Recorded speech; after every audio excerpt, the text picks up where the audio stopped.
stooges, dupes, and whores that stalkers follow me around. They're going to start coming through here.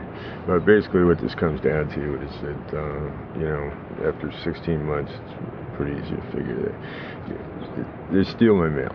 Okay, they control my email, and if they want to, they can alter the text in my email. Nothing goes out that helps me. Just they alter it, make it sound bad. That causes them to continue their investigation based on the alterations in the emails, downloads, and attachments that they make. Nothing good comes in because they can block any kind of incoming email. Okay, that would benefit me, employment, or anything associated with it. Good news, let's say. And if they want to see this, because they can keep this investigation going on in perpetuity, that also allows them to grab mail. For instance, I won't get paid from this Australian guy through the freelance service because they'll grab the paycheck. You see, the way they do that is they'll say it's part of their investigation because they can alter the attachments that went to that guy in Australia with the server in DC, and then the paycheck will become part of their investigation, right? Yeah, they used to do that with the exhibits to the court too. Something they didn't want to see entered into the court record, they'd just steal it, and just say it was part of their investigation. So I already know how that works.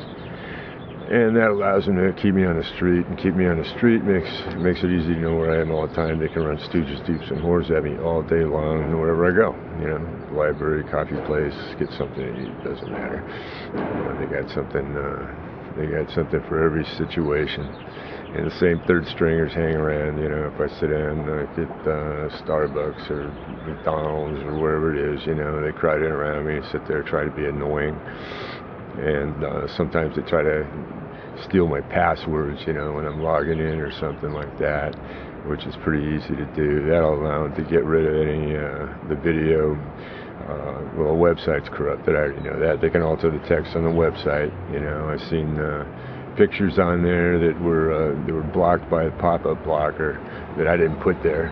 And then they disappear. They come back. So they can screw around with the website too. Anything I do over the internet, they control it basically. They control mail, whether I get mail or not. I'll never get statements, for instance. If I wanted to get court records or documents of any kind, they just steal those too. So that pretty much puts them in control of anything I do. Especially the employment, which is critical to them. And if I had a even a cheap little weekly place, and I was making enough money to pay for it, I could lock the door behind me and I wouldn't have to put up with it. But because they can steal a paycheck, or make sure that any income looks like it's coming from an illegal source, the currency's always marked.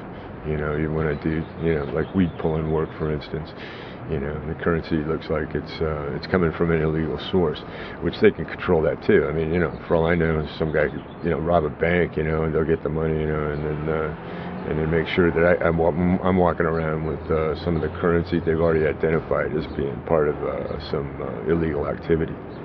Another thing that's easy to do. Yeah, I used to think these guys are really smart, but actually this is just this is like third grader stuff, it's not that complicated.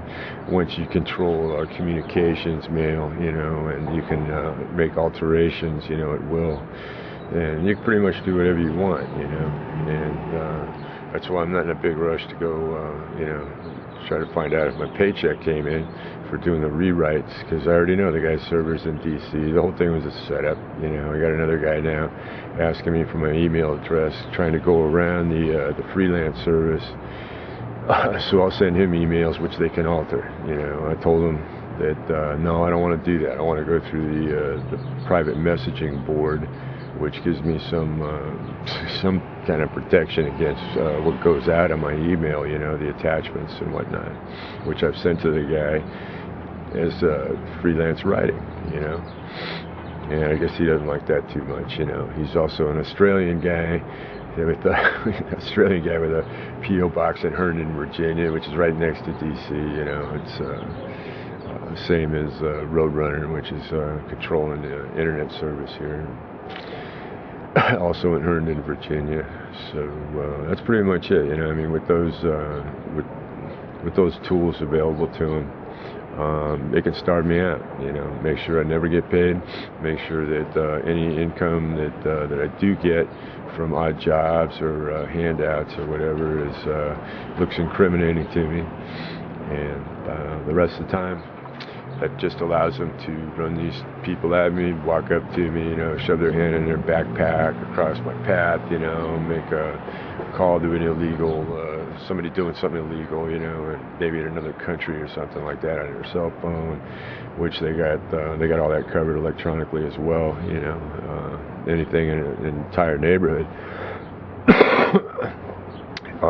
You know, they pick up the cell phone calls and whatever's being discussed on those cell phone calls. Like, if people don't understand that, you know, you got somebody down the street that's doing something illegal, you know, they're picking up your calls too.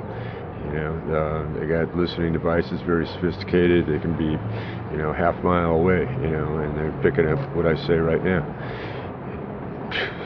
It's nothing electronically. You know, they can screw around with foreign leaders doing this stuff, you know, and some of these foreign leaders, they got their own security intelligence services themselves to try to protect themselves against sophisticated electronics like this.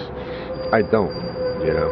I'm just a guy walking around with a story that was handed to him, you know, which I don't even really care about. I'm kind of bored with it. I don't really care either way. I didn't want anybody, you know, get their nose out of joint, you know, because I was right. And it's just I got tired of being pushed around, you know. I don't like big shots throwing me under the bus just because they think they can get away with it. So I started fighting back the only way I know how, and that's by writing about what happened. This is what happened, this is what happened, this is what happened. And then in the end, you know, connecting all the dots, which I think I've done. And if I can't communicate this stuff, you know, by publishing, which they lock that down too. You know, I can't publish anything. You know, I go through the self-publishing place, and I don't even know what's going up there. You know, I try to send them a PDF file, you know, to try to make sure it's got some integrity. But it's just checked yesterday. You know, it's not available. You know, so it won't be available. You know, to purchase, you know, the story of what's going on either. So that's called containment. They have the power, the resources, and electronics, and the stooges, dupes, and whores to pull it off. And in a very briefest version, that's what's going on. You know, after 16 months, this investigation's gone way past FISA court rules. You know, I know that. That's why they're trying to run it from outside the country, and these things, calls get routed anywhere they want them to go. I have no idea. My call records that I see are not the same as the call records that they can come up with. They can cook up anything they want, you know, as far as electronics go, call records included.